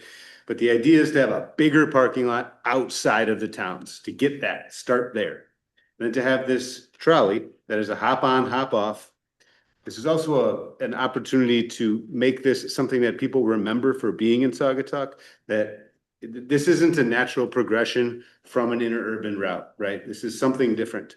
This is something that people will see and appreciate and want to ride, something that people will remember. This is an experience. This is not just a convenience.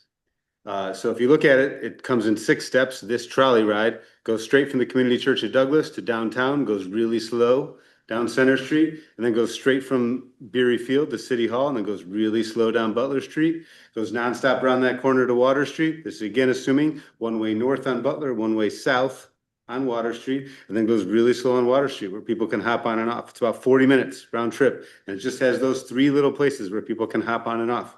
40 minutes round trip, 2 trolleys. You have a sign in that parking lot, tells you when the next trolley is coming. 20 minutes or so with 2 trolleys. You could privatize this trolley. In other words, give permission to use our roads in exchange for someone that can get a trolley and sell these ads. You could use interurban drivers who know the routes and who, it could be business wise. You have to think outside the box on how to monetize. We are tour guides. Yeah. Trust me. Yeah, no, and you know how to, and you're licensed drivers and all of that sort of thing. Like it's a perfect fit from a driver standpoint. But I was trying to think outside the box how to monetize it. The phases, phase 1, make Butler Street one way. So one way, and then think about the parking spots are diagonal on one side, and on the other side, this is my last point and I'm done. They're diagonal on one side and they're parallel on the other side. The reason why I would want to consider this before we make Butler Street one way is to make sure that we weigh it out and make those parallel parking spots big enough for a trolley. So in that high season between July 4th and Labor Day, those parallel parking spots become the trolley lane. That's it. That becomes the trolley lane. And so then you still have your diagonal parking, you have your center, your driveway, and then you have your trolley lane / parallel parking. That's parallel parking in the off season, but a trolley lane in the on season. So that's how Butler Street would look. And then we move into 2, establish relationship with the existing parking lot. That's 1B. Phase 2, make Water Street one way going south with the future trolley lane. And then phase 3 would be a trolley trial. And I don't know if that's leasing trolleys. I don't know what that looks like, but I think if you do it halfway, it's not going to work. So I would implore just thinking through this, and I would just be remiss not to put this entire thought on paper and do my homework and give it out. It's out there in the universe now, and I am done. Thank you. Thank you for taking the time to do that. That shows your devotion to the task force here. And I really appreciate that. And they're great ideas, by the way. Let's move on to remaining task force meeting dates. We've only got 3 more, folks. And so that's kind of why I want to kind of zone in on things like 15-minute parking, handicap, some of the things that we talked about. That way, you know, as we go forward, we're going to have some solid recommendations for the city. So we will see you here on June 30th at our next meeting. Any other items here, John, that you think that we need to talk about before we close? I don't have anything else for this meeting, no, but thank you. Anything else from anyone else here?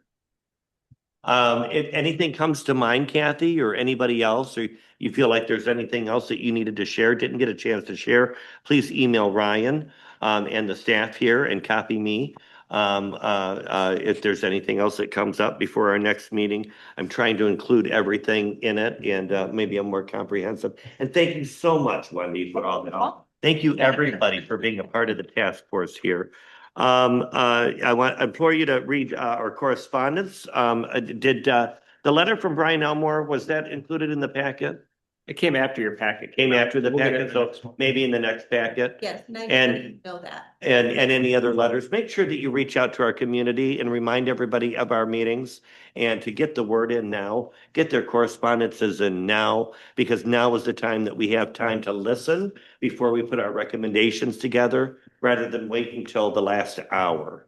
All right, any public comments? I don't see anybody online with a public comment, nobody here. Task force member comments, we'll start with AJ, Nothing. Kathy, Covered a lot of ground, good ideas. Alex, Thank you for the opportunity. Wendy. And having fun surveying everybody. You guys are good. What's your name? Becky? Happy to be part of the solution. Thank you. Gary? Nothing to say. All right, Mike? A lot of good discussion today, a lot of good ideas. I think we're moving in the right direction. Yep, I think so too. Ryan, anything? All good. All right, and then with that, I would like to ask someone to make a motion to adjourn the meeting. So moved. Second. All right, well, that's it. We're done. Gamble. I saw it.